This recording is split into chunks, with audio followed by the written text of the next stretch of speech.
Good morning, everyone. Thank you for coming. I think, obviously, as I was joking with Shum, he took a couple of my figures and slides, so I'm going to repeat a few things about the industry, but hopefully I'll give you a little bit of insight, particularly in just some of the experiences that I've had, not just in the past, but also this past year, because as Shum mentioned, we did do a deal that he advised on, acquiring a Finnish company called dicusses earlier this year.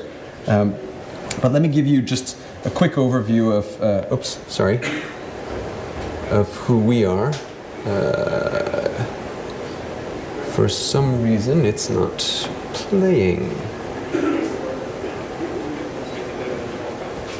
Let me try this one instead. Nope. Sorry, can I get some tech support, maybe?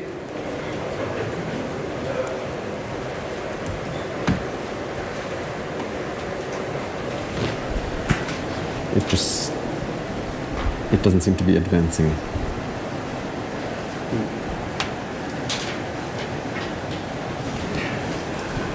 So anyway, about us. We're a Hong Kong-based publisher and developer of games. We've been around since 2009, and I think we're best known for casual free-to-play. There we go, brilliant, thank you. And particularly working with brands, so we license third-party intellectual property, and then we create original games featuring those brands in our games. We're just a mobile player, and we distribute our games on a global basis. I think in terms of the brands, they're some of the characters that you might be familiar with. Sometimes they're from anime or cartoons, film, television, etc. And we leverage these brands to create original games, as I said. So I'm here this morning to talk a little bit about mergers and acquisitions. Specifically, I wanted to talk about it more from the perspective, not so much of the deal maker's perspective, but the perspective of those who are either acquiring or being acquired, and some of the considerations that I think you have to keep in mind to think about whether the process is right for you. This, is sort of my repeat of some of the things that Shum said. This is Tim Merrill's slides on deal value and deal size for the year. And I think, and I'm going to skip through this quickly since he went through it. My comment on the M&A market is to reiterate what Shum said. $20 billion of value doesn't really tell us anything about the health of the market, in my opinion, because it's based on 4 or 5 deals. And so I think most of the market and the activity that happens with the largest number of players in terms of M&A, we don't actually hear about those deals because those are all generally private deals. I mean, we acquired a company called dicusses, which we made a public announcement about because we're a public company. But most of you probably never heard about it because we're public in Australia, dicusses is in Finland, and it's a big world. And it's a relatively small deal, right? It didn't attract much attention. So I think there's a lot that goes unsaid when we look at overall market value. It doesn't necessarily tell us what the volume of transactions is and whether there are a lot of, mergers and acquisitions going on a day-to-day basis. But I want to talk about merging. So in my mind, when we think about how to merge two businesses, it's a lot, frankly, like a marriage, right? And I think you have to go into it with your eyes open, right? Doing an M&A deal is much harder work than you think. It's not just all hot and heavy breathing and excitement and passion and then that's it. It's hard work and you got to slog it through, and those of you who are married will know what I'm talking about.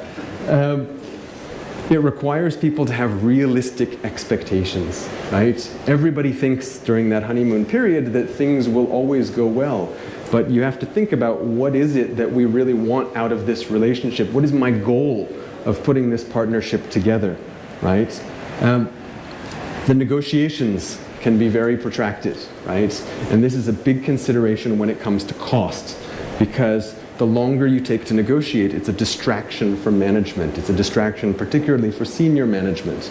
And so when you think about that, that's time you're not spending focusing on developing products or managing your team, etc. So there is a cost to that, and it's not just how much am I paying the lawyers or how much am I spending on the deal to acquire this business. And most importantly, what happens if this doesn't work out? So make sure that your terms are negotiated in such a way that you provide for the fact that, well, this may not work out, right? So unlike a marriage, we have to be very realistic because this is a transaction, right? So think about why it is that you may want to do a deal. What kind of motivation do you have? Am I trying to increase my geographic reach, right? Am I a Chinese company like we're a Hong Kong company? Are we trying to reach out to Northern European audiences, for example, by buying a Finnish company? Or am I trying to reach different demographics or different game markets? I'm a casual game maker. Would I be interested in acquiring a hardcore game maker, for example? If I think about product mix, okay, is this the case where maybe I want to have new technologies that somebody else has developed? Maybe I want some ad tech, for example, as part of my offering together with my games, because it's a great way to have economies of scale for my user acquisition. So there may be some technical aspect to it. There may be stars, right? You're looking, and that's Kobe in 1996, for those of you who don't know. There may be stars that you want to recruit, and M&A is a great way to acquire talent, actually, because maybe they want to come together with their team, and you see a great, opportunity to acquire an indie with a bunch of, hot developers and engineers, and it's a great way to make them part of your team because they would not accept merely a job offer from you, right? And then the last one, of course, is from the acquiree's perspective. Maybe you're looking for capital to grow your business, to launch new products, or from the acquirer's perspective, maybe you're looking to acquire profits because this is a great, handsomely profitable business that you would like to acquire and add to your stable. So I think overall you have to think about what are those motivations, what are those things that I can put together, because those motivations will help you figure out what are the incentives that I'm going to put in my deal. Because to package the deal properly, the key is to get the incentives right. And this is something that I can tell you from a lot of personal experience. Being based in Asia, I think Chinese companies often end up with a not undeserved reputation amongst Western companies of being a little bit loose about interpretation of contracts. I'll leave it at that. Now, this is obviously a cultural difference, but I think the thing is it points to the necessity of incentives, because one of the things that as a Chinese business person I focused on is aligning incentives in deals so that what happens if people don't adhere to the contract?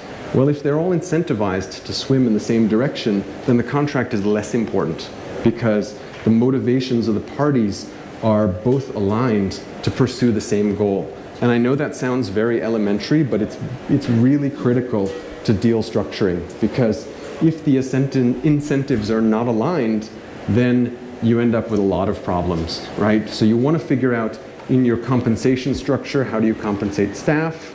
Do you give them equity to align the incentives? Do you give them earnouts? Is the profitability of the acquired company a key motivator?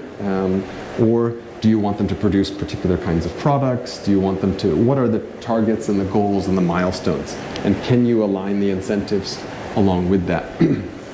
So let me talk about our deal with TickBits briefly before I close. We acquired TickBits last summer, and TickBits was a small independent gaming studio in Finland. And I think when we first started discussing with TickBits, one of the things that we wanted to find was common ground. And TickBits is a maker of casual games. And so these are, for example, some of our casual games. We're a free-to-play casual game maker. And TickBits is a free-to-play casual game maker. So on the surface, we both make similar kinds of games that suit similar kinds of audiences. So we understand each other's businesses.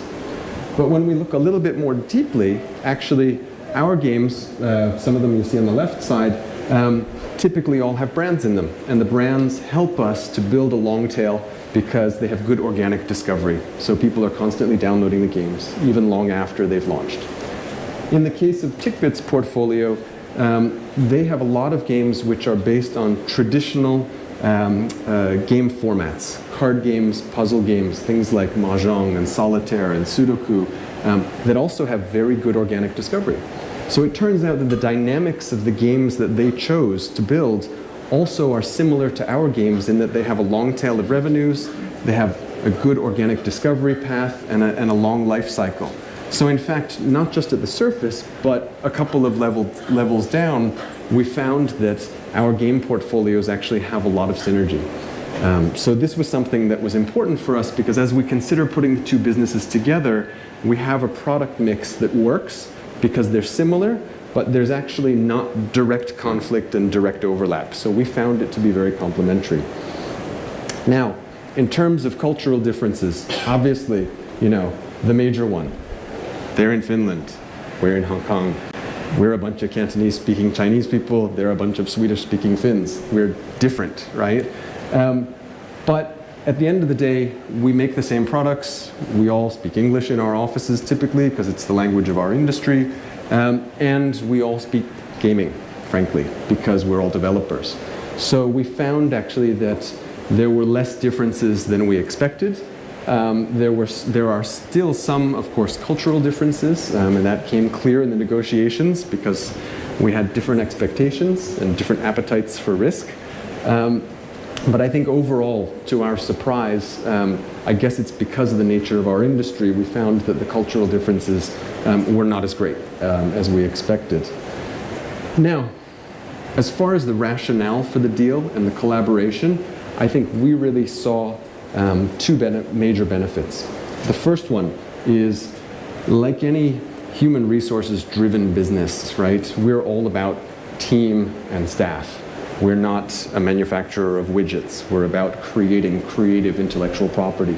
So the more smart people we can have around the table, the better it is for our business. So increasing the size of that pie by bringing the TickBits family into the portfolio, what that allows is that when we have brainstorming meetings, when we have new products for testing, we've got now another 10 smart, experienced people who can go and evaluate the products, who can contribute at the meetings, who can brainstorm with us, who see things from a slightly different perspective than we do because they have different cultural backgrounds, they have different experiences developing games. So it makes us better developers because we've got more people, smart people around the table. So I think that's the fundamental sort of value add that I see for the relationship. The second part is more operational. So TickBits is a small firm, and they don't have dedicated resources for certain types of things that we do. QA, user acquisition, marketing, distribution, finance. These are functions where people would wear multiple hats at TickBits previously. And so this is an area where, as we come together now, they can focus strictly on game development and operation, which is their forte. And we can handle the QA and the user acquisition and things like that on our side where we have dedicated teams to do that. So there's a lot of operational synergy when it comes to putting the two businesses together in that case. In terms of how long this takes, the process for us took about 6 months end to end. And I'd say this is reasonably average for a deal, unless you're doing a big mega deal. But I think the most important thing is, as I said before with the marriage slide, this was a deal when we went into it that everybody said, yes, this should take 3 or 4 months, and it took 6. So go in with realistic expectations. These things take time. They are a distraction, albeit a good distraction, but they do require a strong investment of time and resources. So go in with your eyes open. And then for acquirees, I'd say the most important thing is I just tried to put together a quick checklist of things, which is to make sure that you're ready, right? A lot of people think, oh, this would be great if somebody came along and acquired us.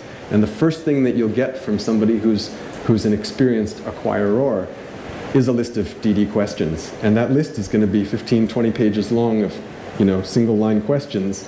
And that's a lot of material to prepare. And if you're a small firm, you're going to end up wiped out because you're going to have 2 or 3 people working on just collating legal documents and making spreadsheets all day long because that's what's going to be expected. So make sure you're prepared. There's a lot of due diligence. You have to think through the whole process, of your business timeline and what milestones, as Shum was saying in the earlier presentation, small to mid-sized deals will always have an earn-out component because everybody wants the businesses to head in the same direction. So you have to be willing to think, what can I commit to in my business? I may have a great new title that's just launched, but this acquirer is going to hold me accountable for the fact that I'm going to hit $500,000 in revenue or $1 million in revenue. And if I don't, there's going to be a financial penalty because we will structure that in the deal. So I, as the acquiree, need to know what are my targets and what am I going to be willing to commit to on paper, because that's what's going to be asked of me. So I think you got to think through all those things before you actually start to have the conversations, because otherwise things will drag, right? So that would be my recommendation. So thank you very much. If anybody has any questions, please let me know.